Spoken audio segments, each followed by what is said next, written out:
This is a Book Potato interview. Today we are speaking with Helen Bell, the author. Hello, Helen. Hiya. Hello. Helen is an author of several different books. This is her first. Then about a year after you. They actually came out about 6 months apart. 6 months apart. Okay, that was the second, and you're on to your third. Yes. Right. So, being an author, let's start at the beginning. Why did you want to write a book? Did you have the idea for a long time? How did it sort of come about? Well, actually, the idea came relatively quickly. Okay. I actually started this book when I was 16, so 1 or 2 years have gone past since then. Sure. Do you remember that very hot summer that often gets mentioned in 1976? Probably a bit before my time. Yeah, but you're probably going to talk about it. Yes, I remember. That summer, I was trying to work out what I wanted to do with my future. Sure. And I decided I wanted to study history, but I didn't want to do the same stuff we'd done at school, sort of like Tudors onwards and things like that. I decided I wanted to do something quite different. Preferably not just straightforward Western history as well, because we've done a lot of that. But I didn't have the language skills to do anything too exotic. Sure. So I thought I'd really like to study the Byzantine Empire.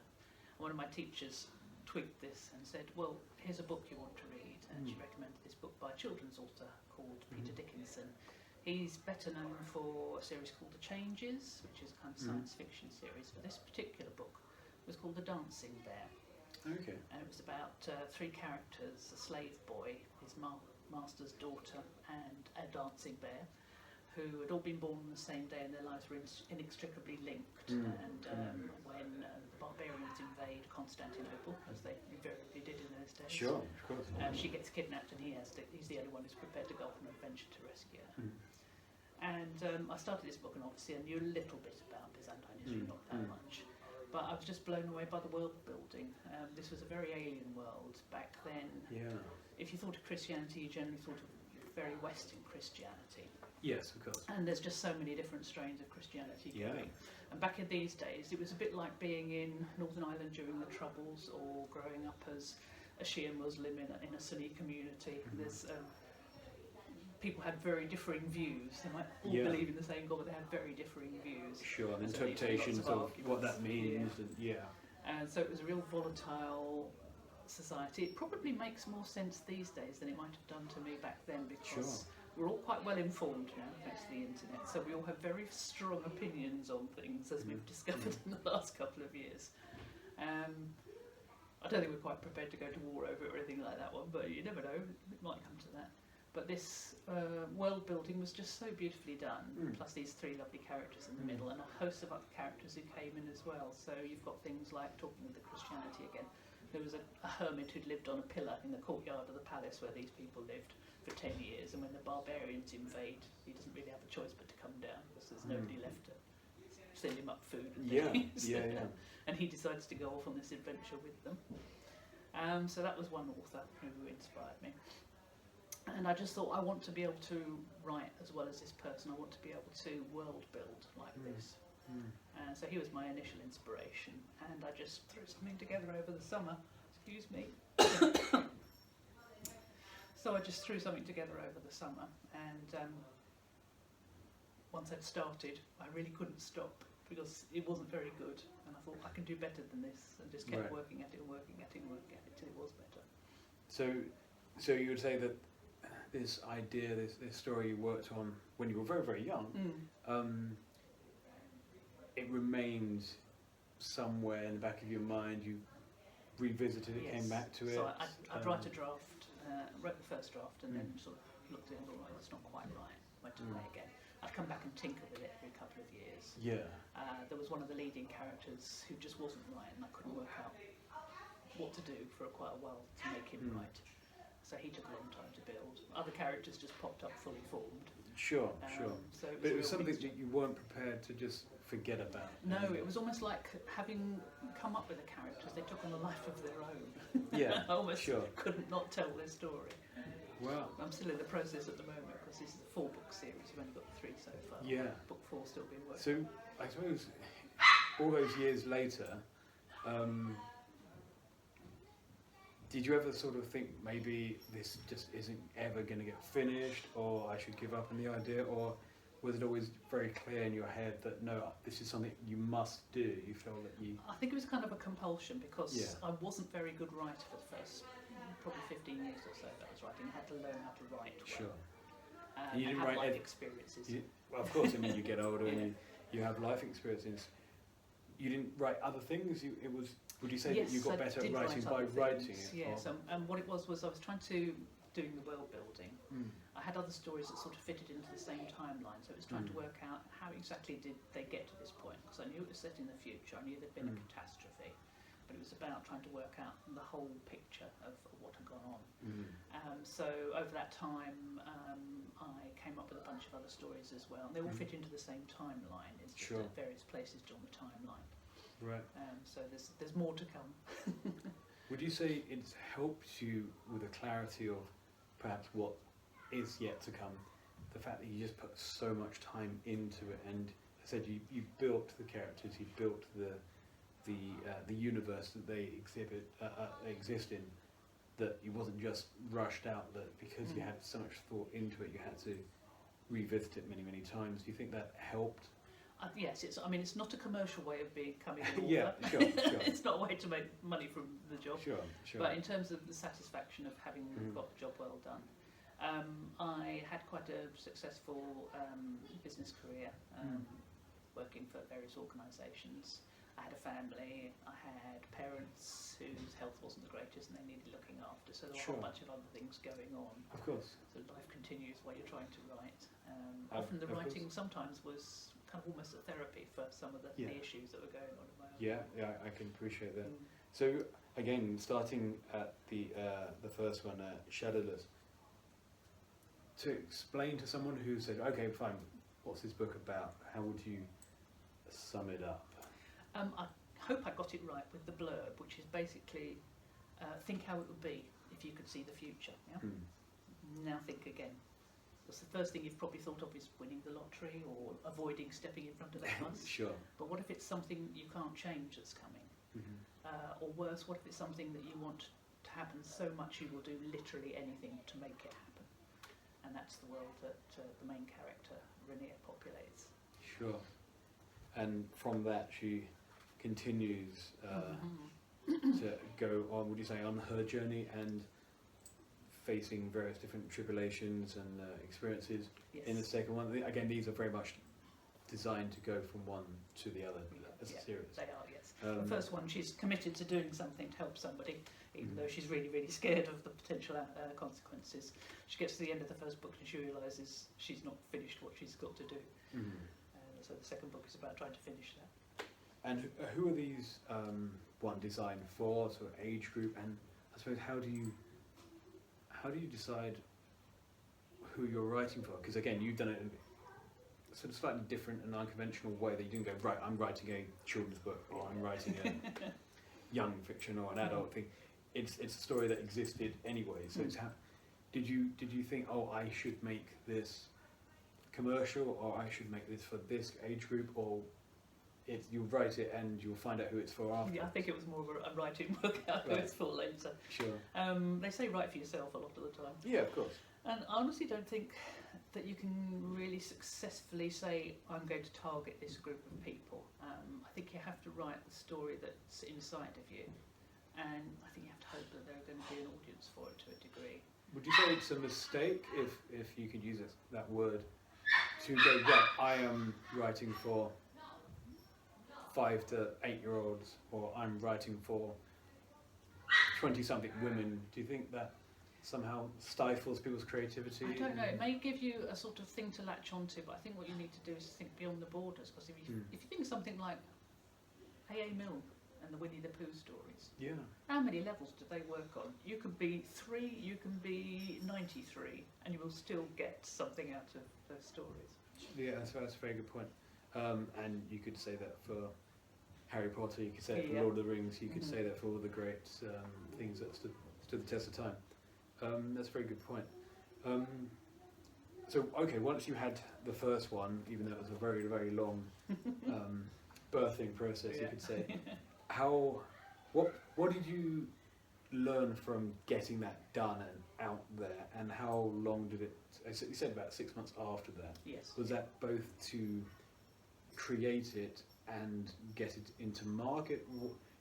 Once you had done one, was the second book easier, or? Well, no, over the years I'd been kind of, those two kind of almost follow straight on from one Right. another. So when I was first writing them, I was writing them as a pair, and at one Yeah. stage I was thinking just put it out as one book. Okay, But then later on I decided it would probably make more sense to do them as two. sure. This one lagged behind a little bit in terms of knowing what was going to happen to the Yeah. characters, but it Yeah. wasn't that far behind. This one came out in 2017, so about 2 years after the first. Right, right.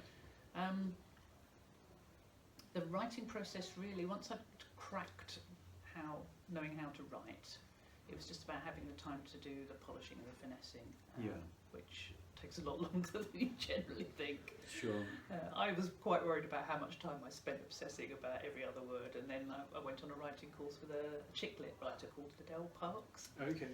and she was talking about getting herself published. She was talking about going down the traditional route. In the end, I decided I'd skip that and go for indie publishing. Yeah, yeah. But one thing she said was, yes, you probably will find yourself editing everything 25, 30, 40, 50 times.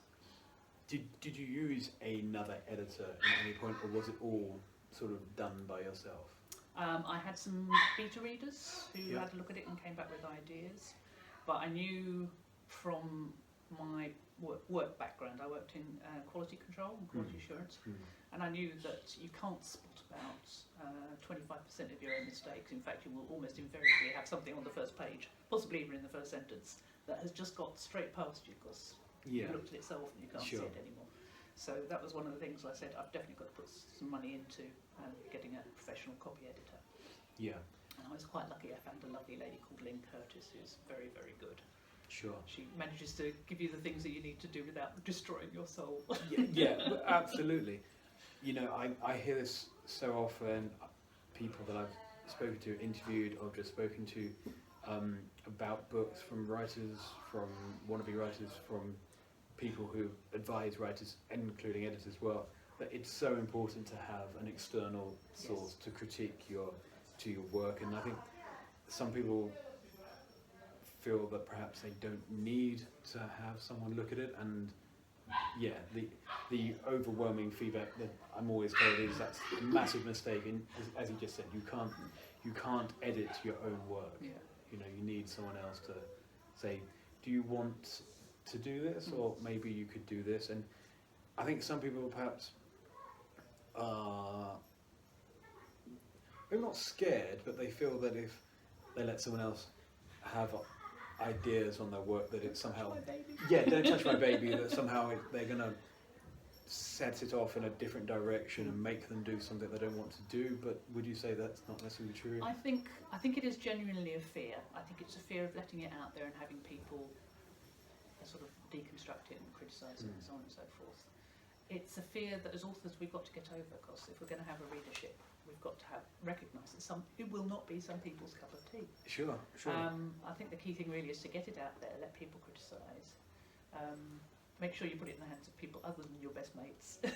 Yeah, of course. So they can be utterly brutally honest if it's not working right. If only one or two people say something's not right, but in your heart you feel it is, be brave and hang on to it.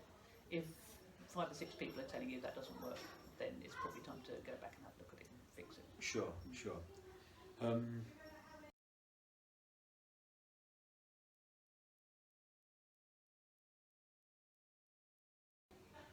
From having one book published, or in your term, your third book published, is there a preferred period of time between the next one? Is it something you want to sort of continue working on so you sort of don't run out of momentum, or do you feel that you should leave a gap and try to rest and gather your ideas and then have another one planned? Or again, kind of guessing the fact that you feel more sort of just see wherever it goes and have it more organic kind of process. I have quite an organic process, but I'd still say that you always need to have something in your head. So as you're wrapping up one book, there needs to be something else for you to aim for, I think. Yeah. So that might be a follow-on book, it might be something completely different, it might be a whole new project. I've got the things that are sitting on the back burner while I wait for book 4 to get finished, is a couple of prequel stories which are more sci-fi than fantasy. Okay. There's, in the timeline that I'm working on, we discover the key to telepathy, which is what kicks off these stories on Earth after we've sent people out into outer space to go and try and get to the next stars. Wow. So there's also a sort of proper in-space sci-fi storyline as well going on. Okay.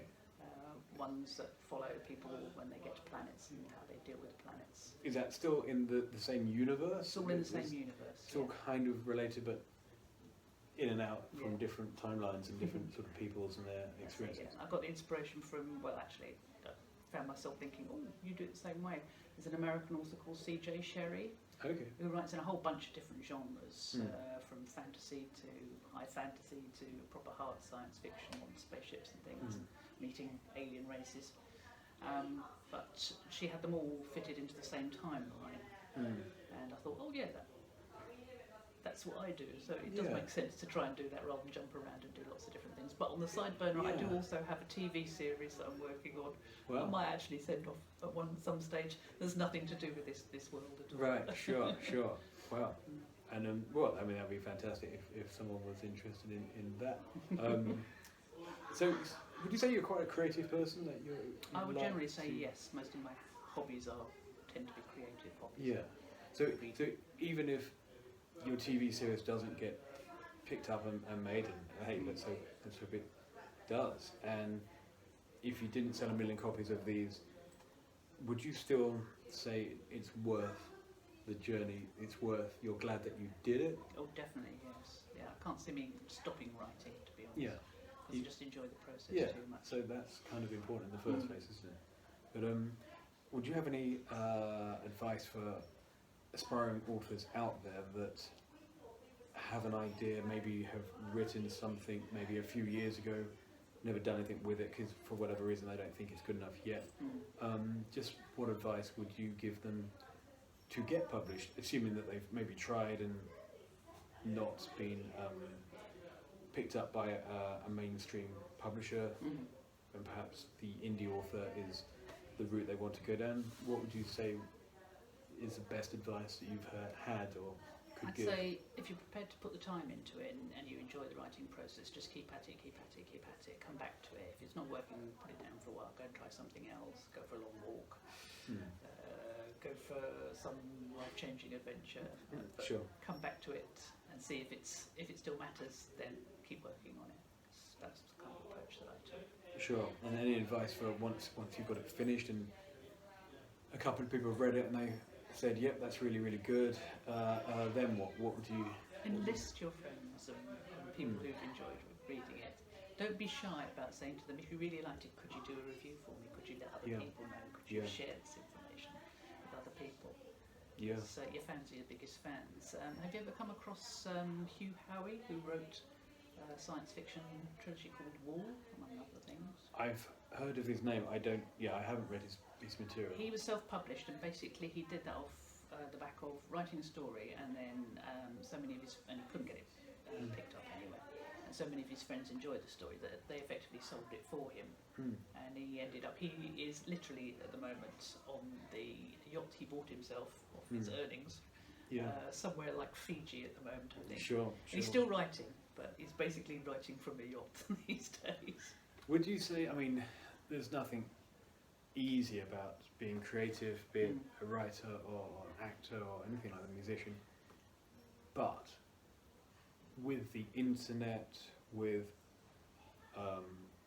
outlets for creative people, be it authors, and the ability for 1 million people around the world to buy people's output, creative output, would you say it's easier now than ever to be an independent author that actually does sell books and maybe make a living from it?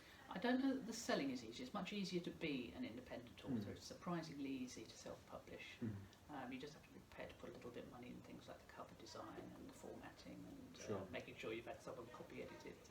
given all the spelling mistakes that you will not have seen, etc. But you also you need to bear in mind that what we probably don't have unless we've got it as a work background is the marketing skills. Mm-hmm. And an awful lot of the last couple of years has been less about writing. That came quite easily. The hard work has been the marketing side of things. Sure. Just building up the skills, knowing who to talk to. I'd still say I'm an amateur at it, to be honest.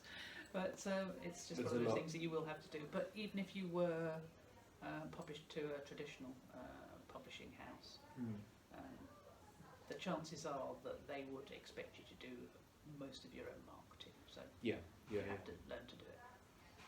And I mean, you touched upon what you said about getting people you know, friends, family, work colleagues, to give reviews. I think that's and understandably, a lot of people, I think, perhaps don't want to ask people, "Can you review?" Because what if they gave me a bad review? But you're right. It's if you had 20 people reviewing your book, then that's 20 people giving opinion, even if they're not necessarily raving reviews. If they say, "Oh, well, this wasn't too bad," and I put it down, but there was some problems with it, that I think might make someone go, "Oh, well, actually, what they've described sounds pretty good to me, and I'll try." I think it's a book sitting on a website with no reviews or one review from 3 years ago.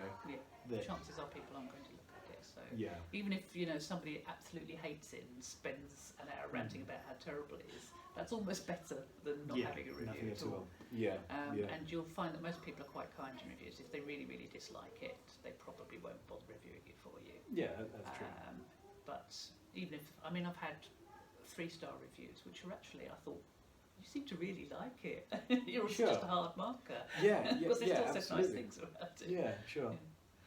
So I think reviews are important, and it's probably what people should to definitely try to pursue to begin with. I suppose last question would be, well, one, can you tell us anything about your future books, what they're, any twist or sort of subject matter, and I suppose if you could do anything again that you wish you had done but haven't done yet, what would that be? Right, well, future books, let's concentrate on the last one that's coming up, because that's the one that's most likely to appear in a reasonable time frame, unless I have to wander off and do some short stories just to keep myself going. Sure. The 4th book in the series is Jumping Forwards 15-20 years.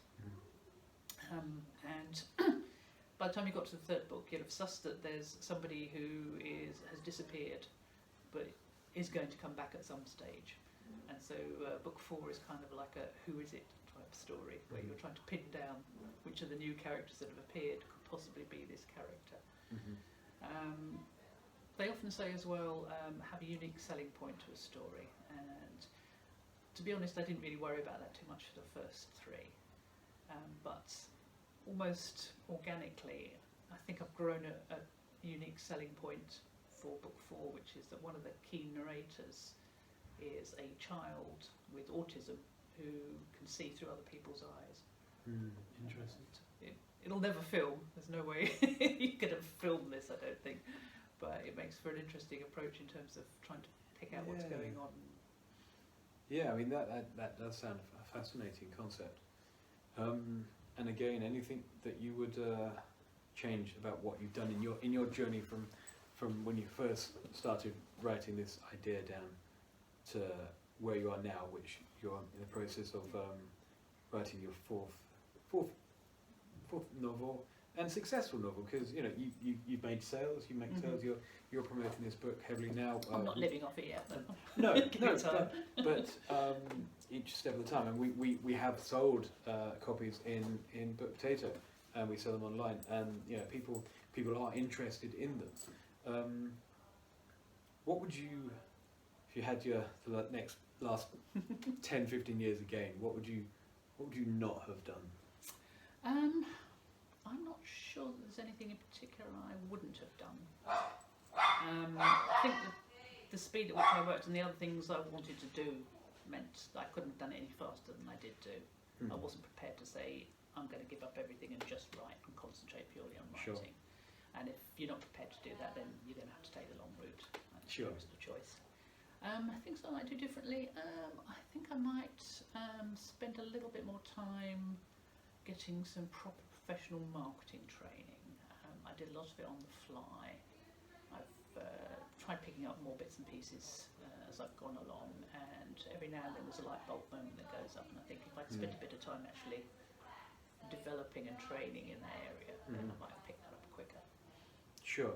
And marketing is extremely important for I would probably have gone, writing. I tell you what I would have done earlier. I would have gone to the London Book Fair much earlier than I did do. I only went to the London Book Fair for the first time in about 2016, I think it was. As Just to a wander customer, around, just soak as it up, see yeah. what's going on. There's a sort of an author support group there that do lots of talks and things. Yeah. So it's really useful. just to get into the flavour of it and see what other people are doing.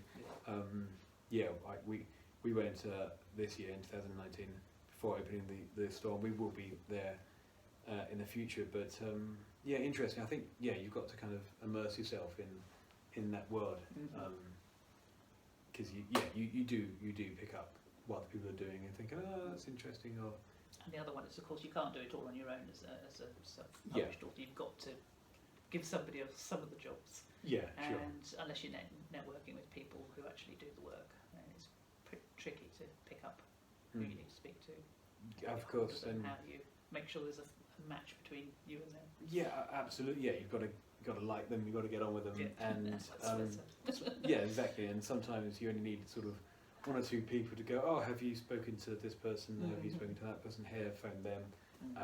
And they could be giving you tons and tons of interesting leads, people to talk to, advice, everything else. So yeah, the more you ask, the more you get. Helen, thank you very much for your time today. And let's hope that more people discover these books, and the third one and the coming fourth one. How would people contact you? How would people get hold of your books if they're interested? Well, it sells in a number of places. Obviously, here I'm going to try and get into more bookshops in the near future. Sure. But at the moment, I'm slightly hampered by I took the traditional self-publishing route of going via Amazon and getting it onto. Well, I did also go onto Kobo and Nook, and I'm still on Kobo and Nook as well as Amazon. I also have a website, so you can also buy copies on the website. Sure. So if someone is desperate for a signed copy, and Sure. I haven't got time to come out here because I haven't actually. I could sign some, I suppose, before I go. Yeah. If you do want a signed copy, or you just want to have a chat about anything, I'm available on www.helenbellauthor.com is my website. So pop in there. And social media as well. Social media as well, again, helenbellauthor.com on Instagram, We'll Facebook and Twitter. Yeah, we'll put the links in the video. No, that's great. Helen, thank you very much. Thank you.